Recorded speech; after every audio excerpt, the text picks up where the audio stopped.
I would venture to say that many of us have questions and fears around death and dying and that whole process. And that's what I want to talk about in today's video. Stay tuned.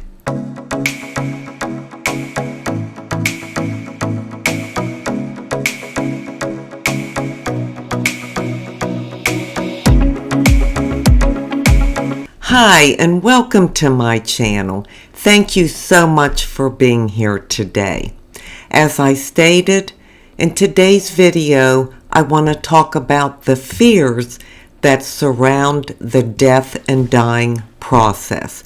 Now let me state right up front, this is not a morbid video, a sad video, a scary video, or anything like that.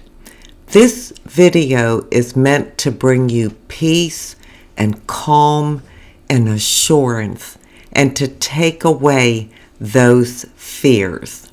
Now, those of us of faith, we don't fear death, as maybe some do, because we know where we are going. We know we are going on to eternal life in heaven. But even with that, the questions and fears that surround the whole death and dying process, I think can enter most all of our minds. And I would love to share the peace that I found with that with you all. Now, for those of you who are new and don't know the story, my ma died 2 months ago, back in January, and she had been with hospice for quite a while, and so I learned a lot. I had to be educated on some things. I had to watch my mother slowly die and go through the different steps and processes that take place, and that could have been very, very scary for me. But thankfully, it wasn't. And that's because of all that I learned that I didn't know before.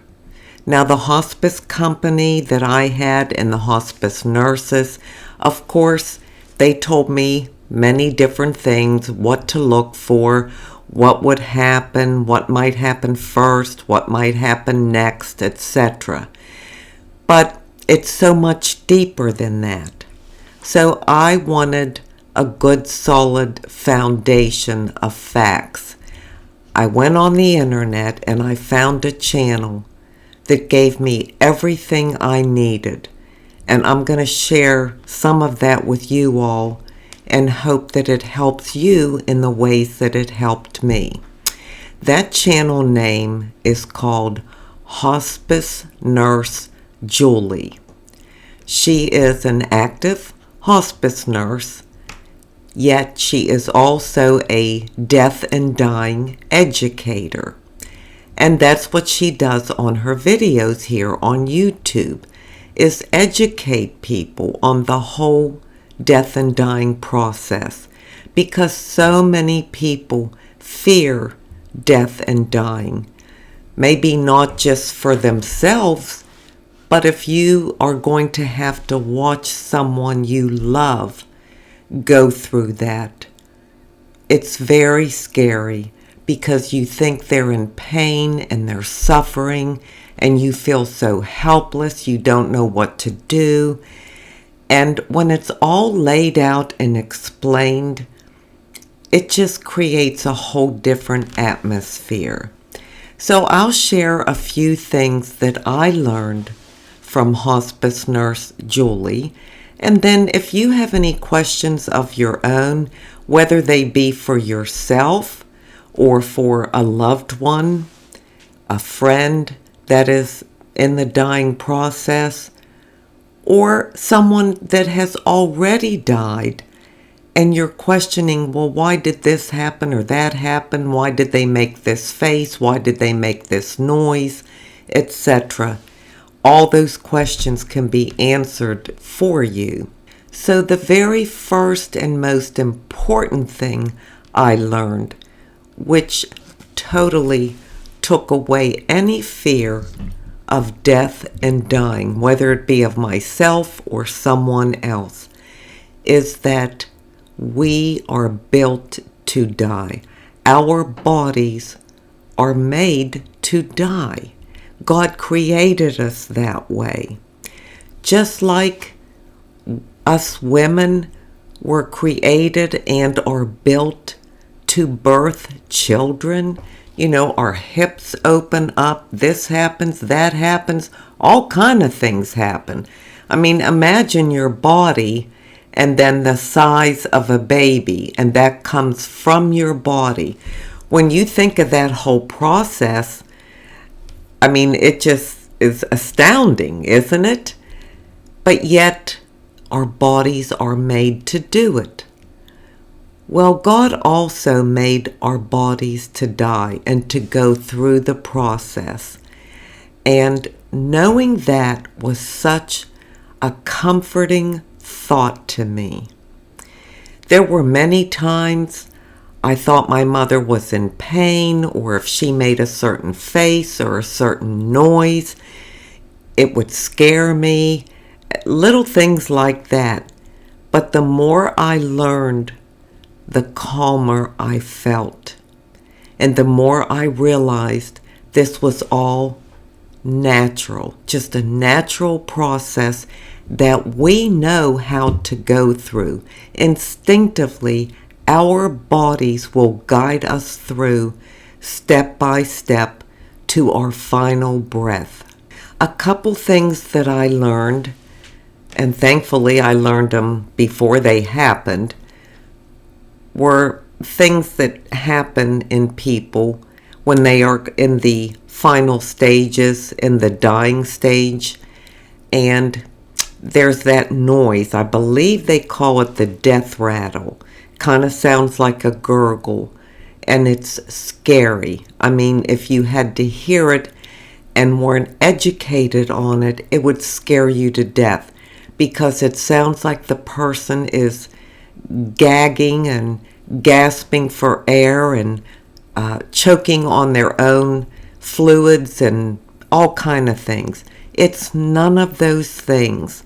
What it is when you're towards the end of your life, those last days, you don't swallow as much because your body is relaxed. Everything is shutting down and your body is relaxed. And a lot of times that's due to medication they have you on to manage whatever symptoms you have. But because of that, you don't swallow. And so saliva can build up in your mouth. And then you're breathing, and sometimes you're breathing through your mouth because your mouth could be gaped open a little bit. And as the air goes over that saliva, it makes that sound, that gurgle sound, that death rattle, as they call it. It's just a noise, nothing else.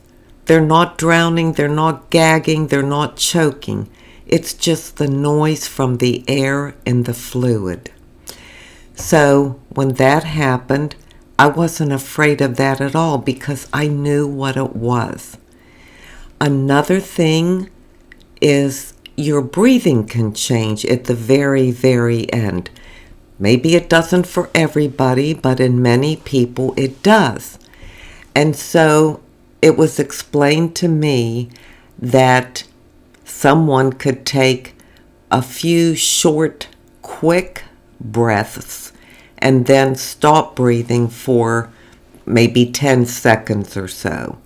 And then take another breath or 5 or 6 or 7 more rapid breaths and then not breathe again for some seconds. If I would have witnessed that, it would have scared me to death.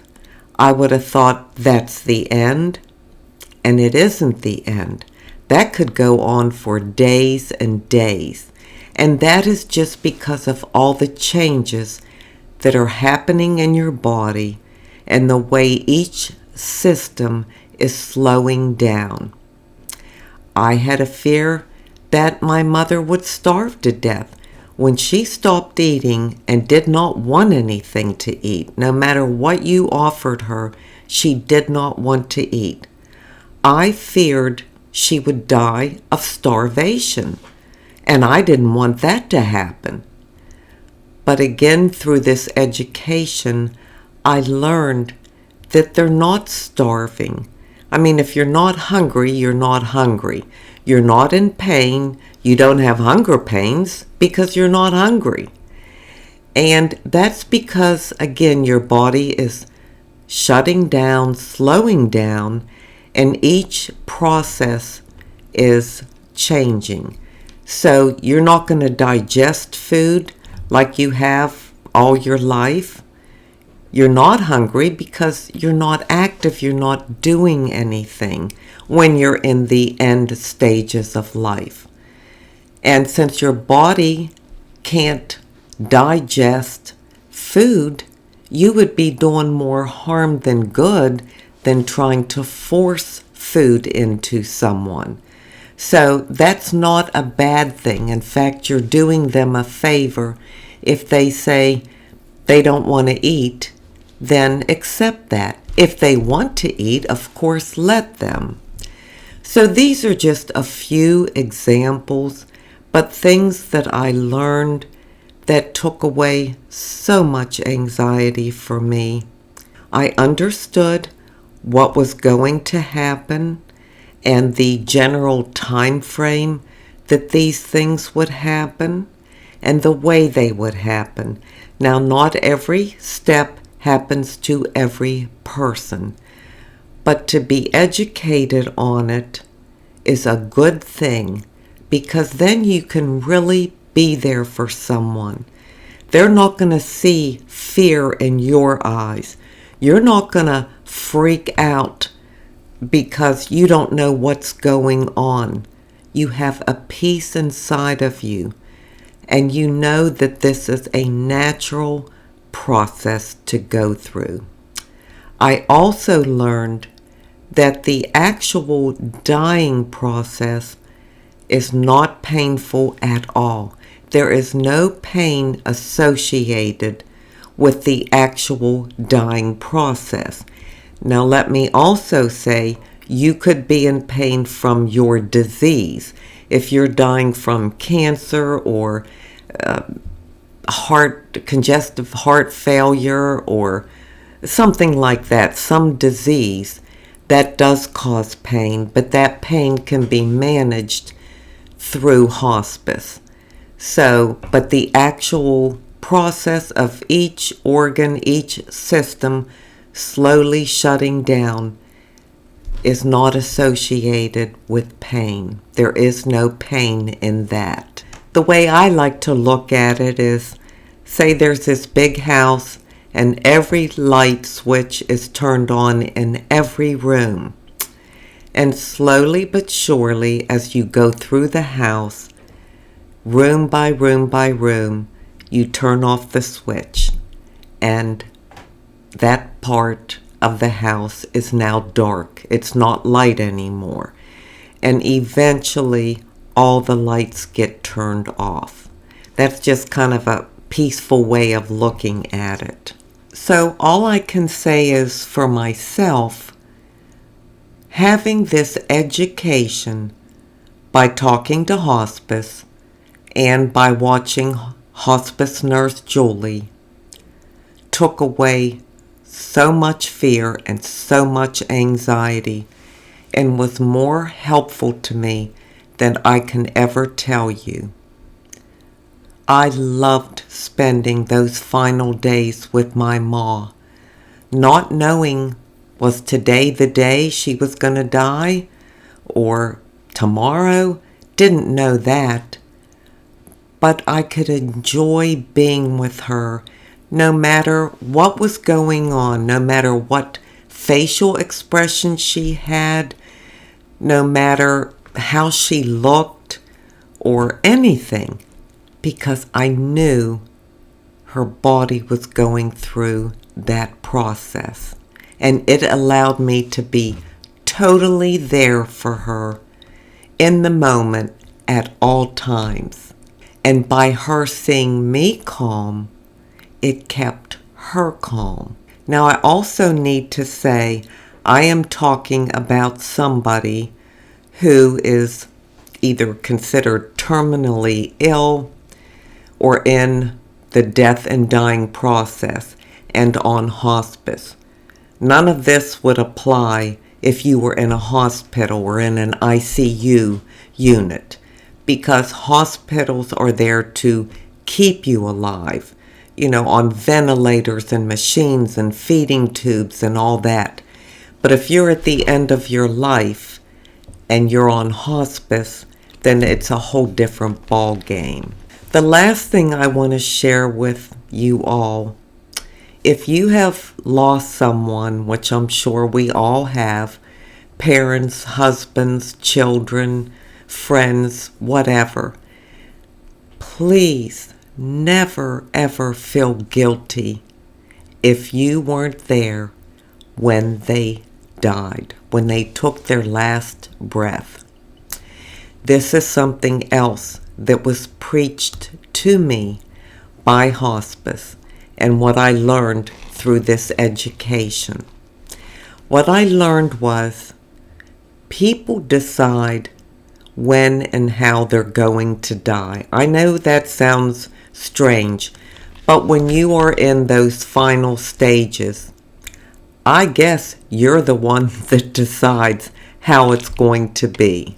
Some people, many people, do not want to die in front of you. They just don't. And maybe it's a last gift of some kind that they want to offer you. But I know that hospice told me that very rarely will someone die while you're present. It happens sometimes, but mostly not. You could be there and be there every day, all day, and you have to get up and go to the bathroom, and it's only going to take you a minute, or you get up to just get a cup of coffee on the other side of the room. Just a moment. You turn back and the person is gone. Don't feel bad about that. Please don't beat yourself up over that. That's the way it was meant to be. That's the way it was supposed to happen for that person. So accept that as a gift also. Never feel guilty about that you weren't there, you didn't make it on time, you were out of town. Like I said, you got up just to go to the bathroom, and that's when it happened. That's because it was supposed to happen like that. So please dump that guilt. Just embrace the way the things happened for you. Be grateful for it. And know that your loved one wanted it exactly that way. So I hope this video helped in some small way to calm some fears around death and dying and that whole process. Know that you are built to die. Your body has been designed by God to shut down when it's time to shut down. And it knows how to do it. It doesn't need any help. It knows how. And that brings a lot of peace just within itself. So if you have any questions, even questions from 10 years ago when your mother or father or somebody died, you want to know, well, why did they do this? Why did they do that? Why did they look this way? Why did this happen to them? If you watch Hospice Nurse Julie or just educate yourself, you'll find an answer and it will bring you peace. Well, now I'm going to leave you with an inside beauty tip. My inside beauty tip today comes from Psalm 48:14. For this God is our God forever and ever. He will be our guide even till death. And you know what? He guides us beyond death. Death is not the end. Death is the beginning of eternal life with Him. You know, all throughout the Bible it says, fear not, fear not. The Lord your God is with you. Fear not. Since God created us, He designed how we're going to enter this world, how we were born. Why wouldn't He design us to know how to die? Knowing that has brought so much comfort to me, and I continue to watch Hospice Nurse Julie because I want more education. I want to know these things so that I can show up and be the best I can be for someone who may need me when they're going through this process, and also for my own self, so that I will have the knowledge I'm not alone. God knew what He was doing. He built me to go through this, and in the end, I go on to eternal life. I'm very, very grateful for that. I thank you so much for being here today. I truly do appreciate it. And until we meet again, this is the old girl signing out. See ya.